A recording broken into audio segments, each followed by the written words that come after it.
The first trillionaire there'll ever be is the person who mines asteroids for their natural resources. It's like, that's not true. Or is that still the truth? This is Earth, home to millions of millionaires and thousands of billionaires. But there is a specific point that caps all billionaires, and no one ever gets to cross. Rockefeller tried, Mansa Musa tried, Andrew Carnegie tried, and today, Larry Page, Jeff Bezos, and many others are trying. It seems like being a trillionaire is a world beyond reach. Not only the pressure from the government wanting to split your empire into many pieces, or other humans protesting that having too much money should be illegal. Ignoring all that, there are simply limits of how many humans exist that you can sell your product to. The cost of being a billionaire is astronomical, massive, let alone a trillionaire.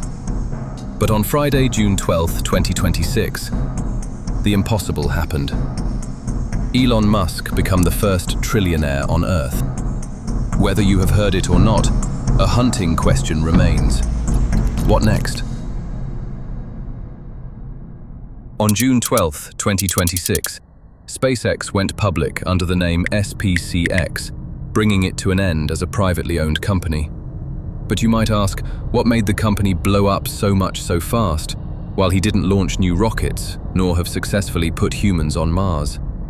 You see, when a company is private, its true value is like a ghost. It exists, but you can't actually touch it or trade it on the open market. Only a tiny group of ultra-rich insiders own a piece of it, and its worth is just a calculated guess based on private funding rounds. And that was the exact situation that SpaceX was in for over 24 years.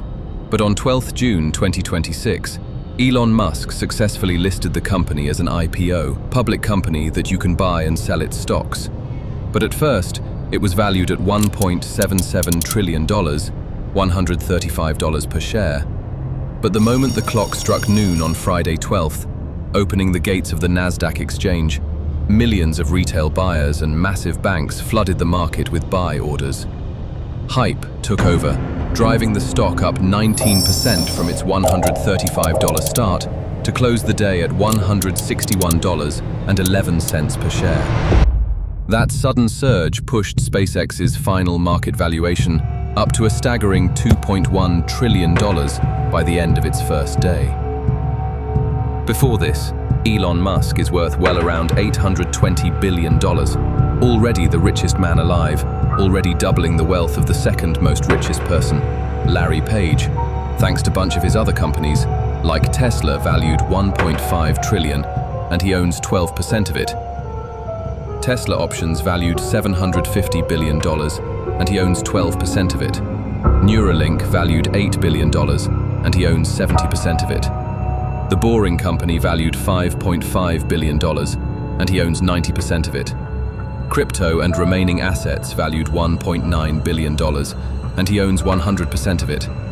And of course, the SpaceX and XAI combined valued $1.25 trillion, and he owns 43% of it, equals to $820 billion. But as SpaceX and XAI went public, bringing the true value of the company to $2.1 trillion, and with 42% ownership turning his $537.5 billion take into $825.95 billion, plus his other company combined, 284.05 plus 825.95 equals 1.11 trillion, officially making him the world's first trillionaire according to Forbes. But Neil deGrasse Tyson wasn't actually all wrong. In reality, he is still partially right. See, Elon Musk doesn't actually have a mountain of money in his bank account, and if he wants to own it in his bank account, it won't be in the trillions anymore. You see, the moment he steps off to exchange his massive stocks for cash, it will trigger a catastrophic market panic, driving the stock price to near zero. In the stock exchange, there is a common saying: the moment the founder starts selling his stock, the smart money starts running. He would watch his entire net worth evaporate before the bank could ever hand him a single dollar. So, If you want a real uncrashable $1 trillion that you can actually hold in your hand, asteroid mining is still the only way. Legends. If you think this video was a bit rushed, or you want to see a longer, more immersive version that forces out the secrets beyond the playbook, let me know. Or, if there is a burning topic in your heart, but you don't get to see the perfect documentary on it yet, drop it in the comments section. This channel is still so small that I have the time and energy to read every single comment. Actually, this is my first video, so if you made it this far, thank you. I genuinely appreciate it.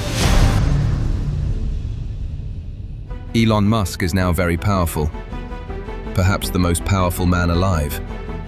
Donald Trump is one of the most powerful men alive because he serves the United States government, the same as Putin and others. You get the idea. But Elon Musk isn't serving a country. Elon Musk owns our frontier to orbit, owns an AI robotics company, owns the second largest electric vehicle production company in the world, and is now building a chip-making factory, the Terafab. Combined, he owns a reputable percentage of humanity's technology growth. And from that arises a question that remains for humanity to answer. Is he really the one to take us to the stars? Or is he the one to take us back to the Stone Age? Many people may answer number one, because seeing all the things he has done for humanity, it is unquestionable. He has paved a path toward a good thing. But